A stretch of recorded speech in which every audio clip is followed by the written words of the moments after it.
everyone. So, I'm doing a segment that I've never really done before. I've been wanting to start it for so long, an entrepreneur's profile. What we go through up and down is going to make a big difference, and I want to share it. So, how she got started, what did she learn? Whether you're new or you're gaining, you want to just simply gain a new perspective. Let's discuss it. So, let's go.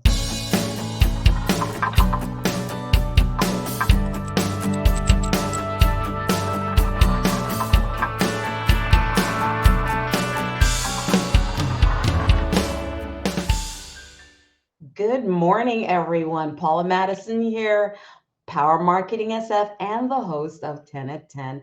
This morning, I have with me Marty Stevens-Heebner of Clear Home Solution, award-winning entrepreneur, designer, author. Thank you, Marty, for being on the show this morning. Paula, thank you so much. It's an honor to be with you. No, definitely. It's the honors. I love speaking to other entrepreneurs just to hear where because I think sometimes people see us from a distance and we almost look as the like these things, like but we're going through these ups and downs. We're going through learnings every day, and I'm so appreciative for you to be on to share today. But before we get right into it, like jump all the way in because there's so much to talk about. Tell us about this business that you're doing because it's such a beautiful thing that you service that you offer. Oh, thank you. And I have to apologize. I have a cough drop because these allergies are driving me crazy. I know me and you are on the same boat this morning. Oh my God, the pollen in the air. Good Lord.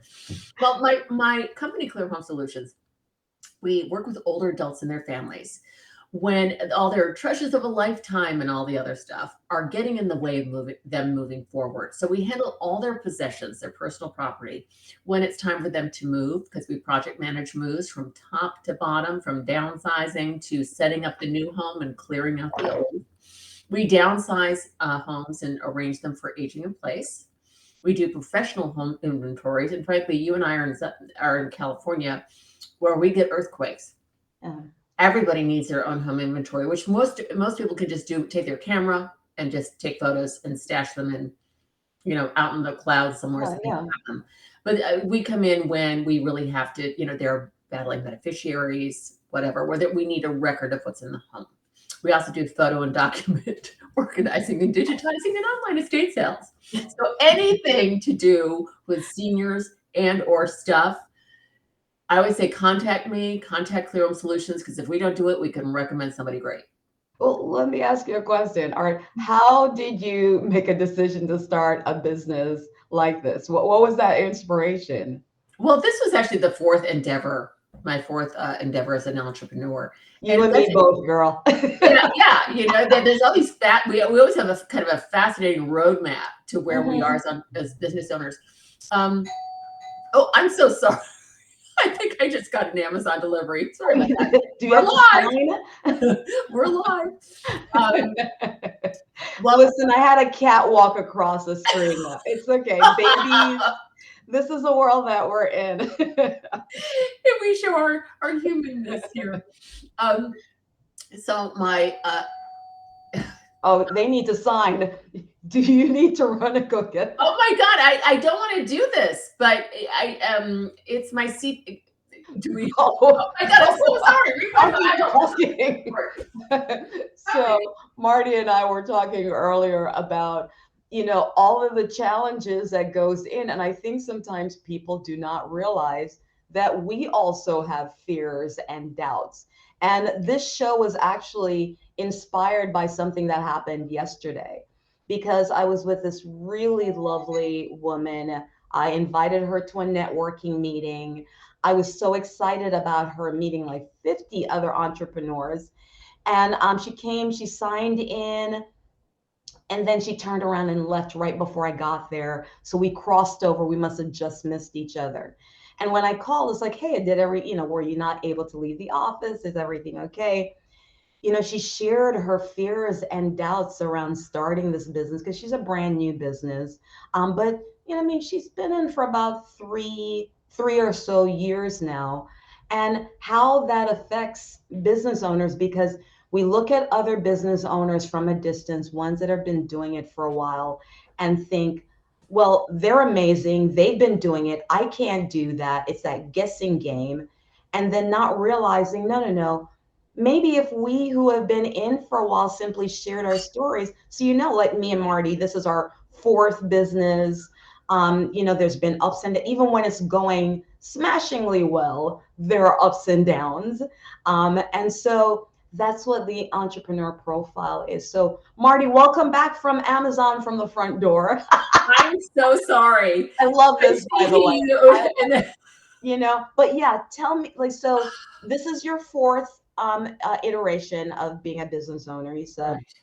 And my third one were these beautiful eco handbags, they were really fun to design, Yeah.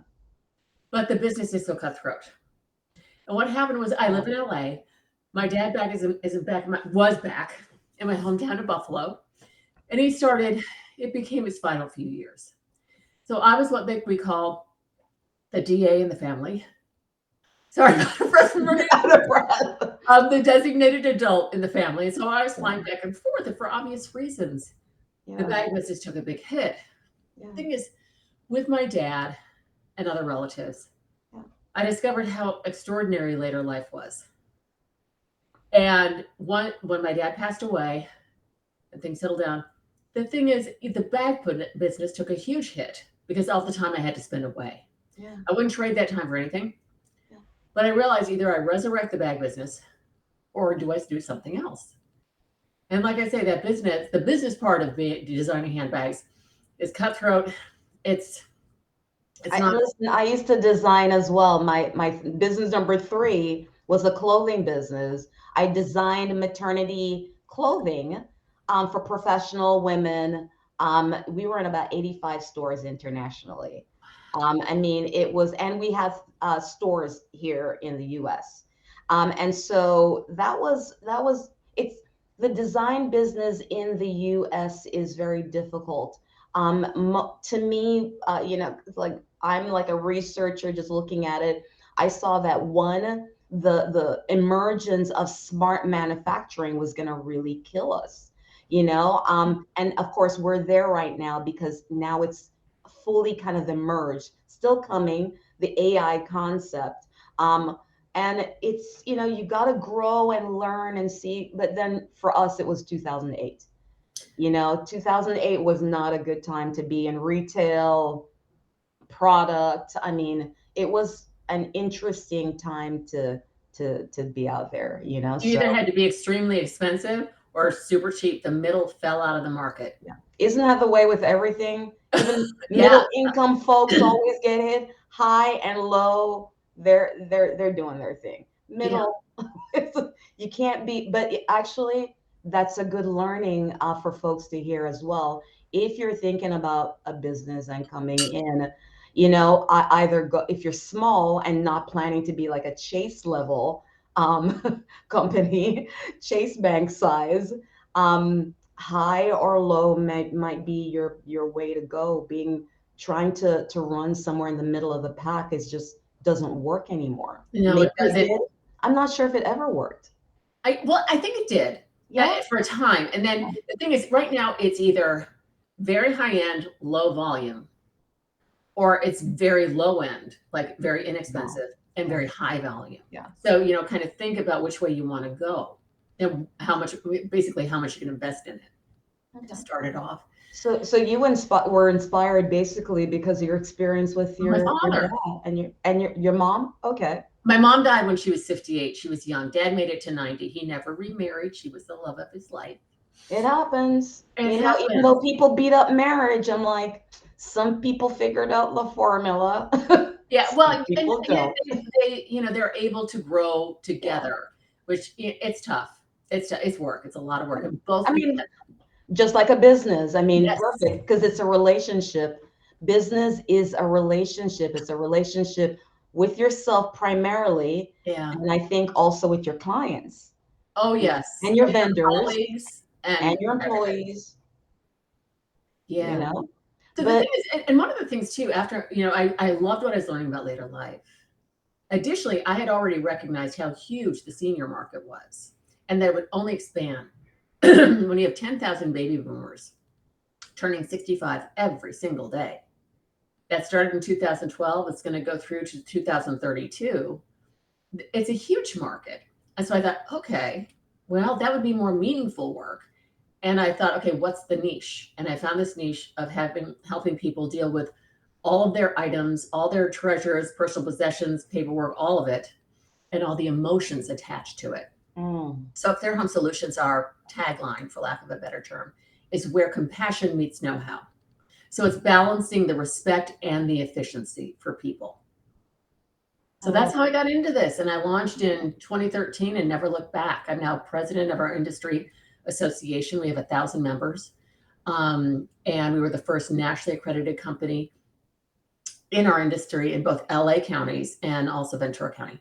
Congratulations. Thank you. Yeah, well, tell me how you did, because I was just sharing with the viewers as we did. Yes, I was so sorry about that. Talk about bad timing. What fears did you deal with? Because I shared about that client that I worked with and their fears of being. I think so many people worry about being perfect, and it's like we're not robots. We're gonna mess up. We're never gonna be perfect. But what were your fears and doubts as you were going from business to business and then finding the one that really spoke to you? Like, what were those? How long do you have? I mean, the laundry list of fears. Do we have time? I know exactly. The key roll out the list. Right? Well, there's always a fear. Look, we hate being rejected, and the thing is, if you're marketing and selling, you have to deal with rejection. So it was more kind of rethinking things. Like instead of saying, "Oh, I'm making cold calls," which sounds very cold and scary, right? Yeah. I call them introductory calls. Rather than, trying to get just like and speaking to people that way. There's a great book. Oh, I just read it, and it's called Start With No. Oh, yeah. And part of that is it's really a great read because it's really about, almost giving permission to the person who you're talking to say no. So, for example, with an introductory call, especially with my handbag line, would be, hi, this is Marty Stevens-Heebner from Rebags Handbags. I just want to say hello and find out more about your store. Find out, we may or may not be a good fit for you. And I'm not going to try to sell you anything today. I want to find out more about you and what you're looking for. And then we can kind of maybe talk a little bit about whether you think we'd be a fit down, now or down the line. And so that gives the person permission to relax a little bit and not just put up their guard. Yeah. And I discovered this actually, when you have to ask a big favor of somebody, and especially if it's somebody who's not like your bestie, but somebody, especially in business, what I learned to say to take the pressure off is I'll say, look, I'm going to ask you a big favor, and it's fine to say no. I won't get upset or anything. I know it's a big favor I'm asking, so I'm just going to ask it. And then do the ask. And this way they know they'll be okay if they say no, and I'll be okay if they say no.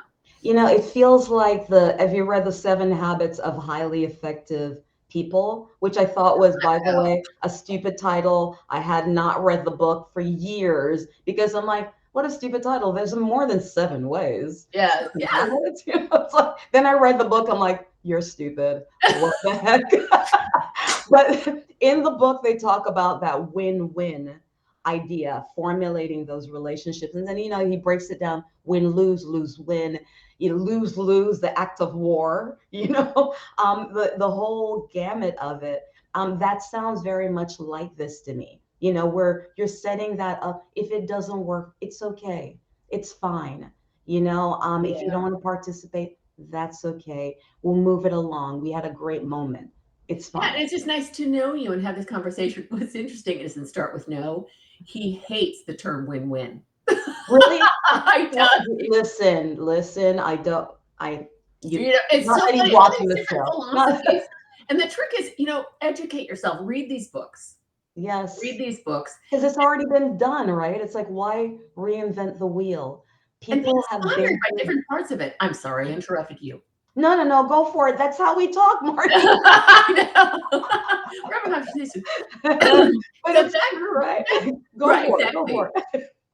So you mentioned the whole thing about being about perfection. Number one of my favorite quotes is done is better than perfect. Yes. Way better.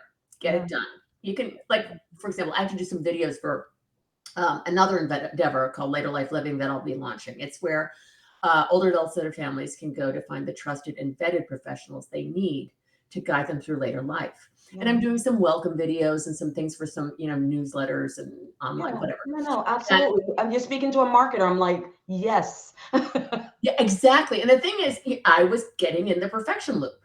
And I said, Marty, you can edit it. It does not have to be perfect. You can fix it later. Right now, this is just for the little beta launch that I'm doing right now for You this thing. hit delete if you don't like it and redo it.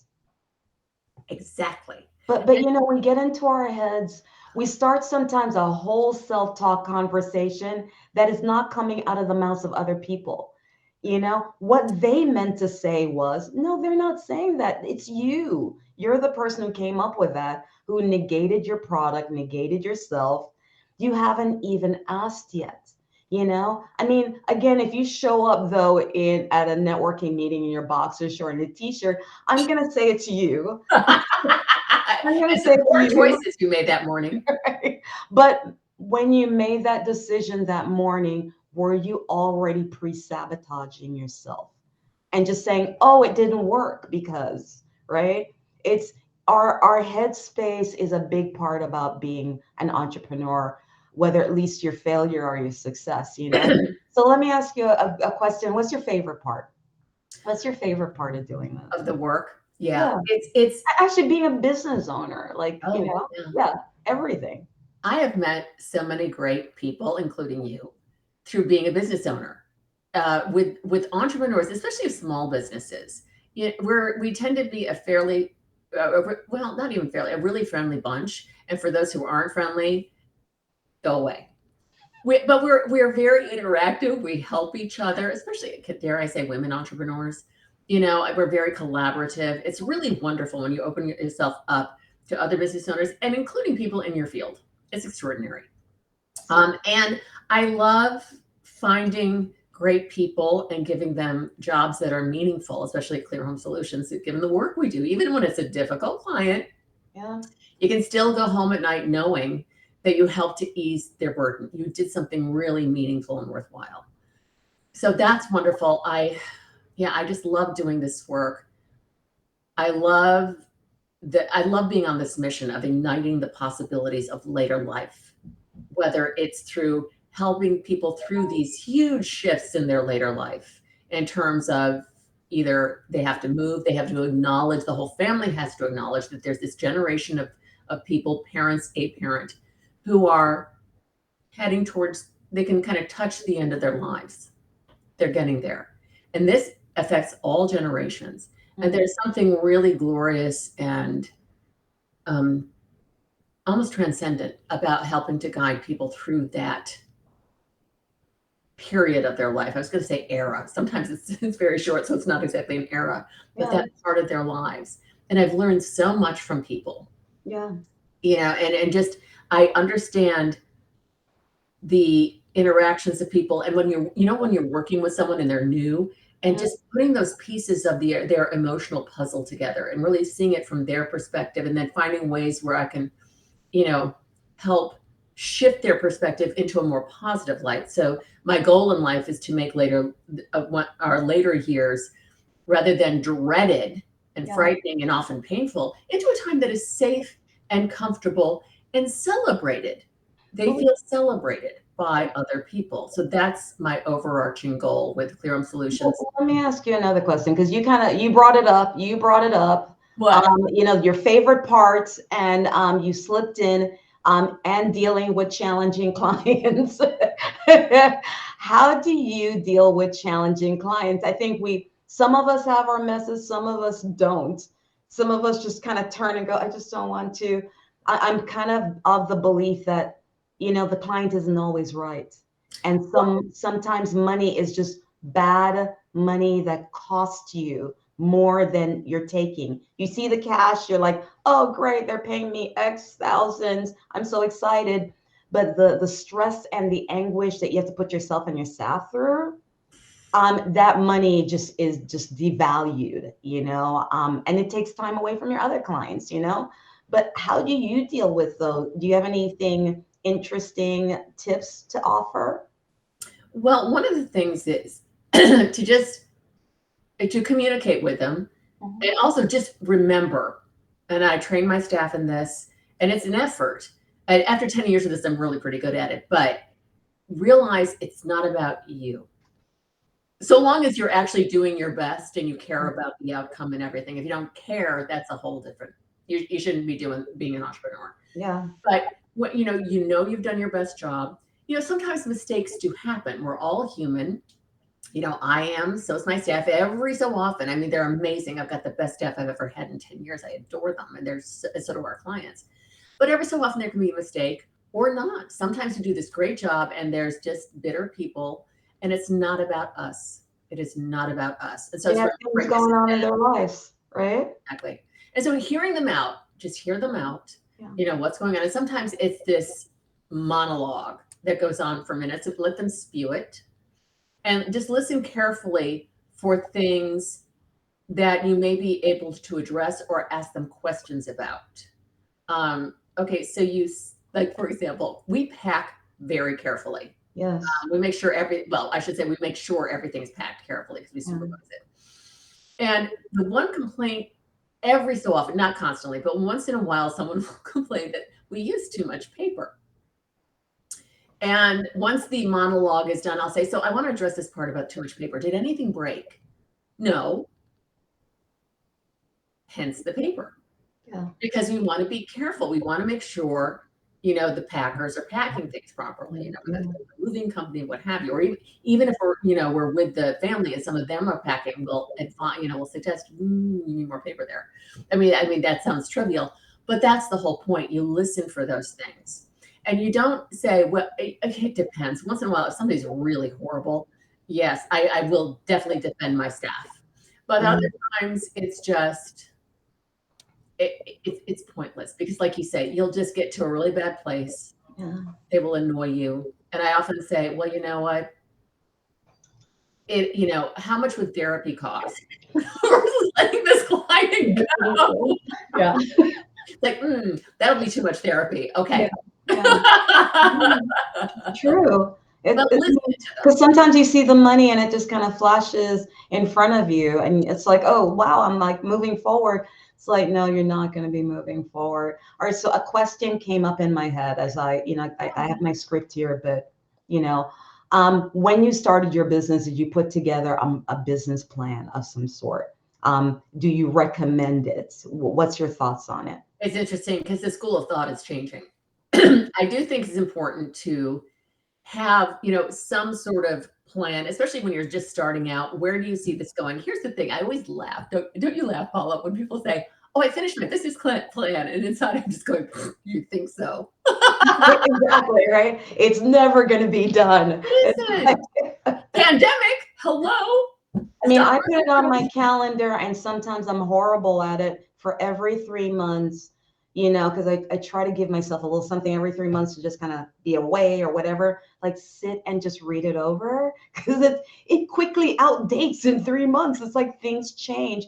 And then the pandemic. That's like one day translates to 3 months. Well, yeah, and you and I, again, in California, we talked about earthquakes. An earthquake happens. Okay, well, and we're a locally based business. I thought about franchising this, but it's too, in a way, intimate and emotional. Clear Home Yeah, Solutions is it's because we're difficult. within people's homes at a very trying time, dealing with all their possessions, and they trust us. We're background checked, insured, everybody's an employee, all that good stuff.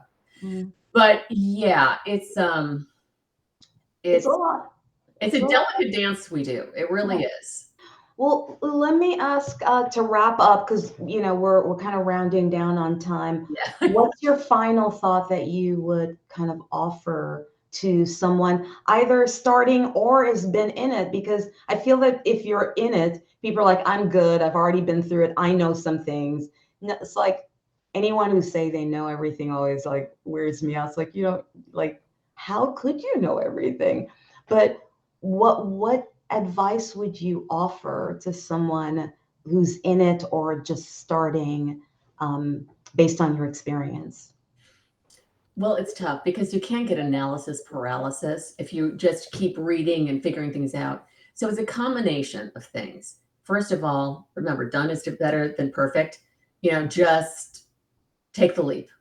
But, and, you know, read up, do some research, definitely do research, formulate kind of, okay, here's where I am, here's where I think I want to be at, 3 or 6 months, here's where I'm going to be. And, especially because look, there are people who can get millions of dollars invested in their business or they have millions of dollars. But for most people, a lot of people are bootstrapping or getting SBA loans, you know, plan to grow gradually, especially actually, we're talking about product-based businesses, because if you scale too much, you know, you get some massive order from one of the major department stores and it can destroy your It could break you. I think people, it's like, oh, Starbucks wants to hire me. It's like, yeah, but it seems like it's kind of, what do they call that?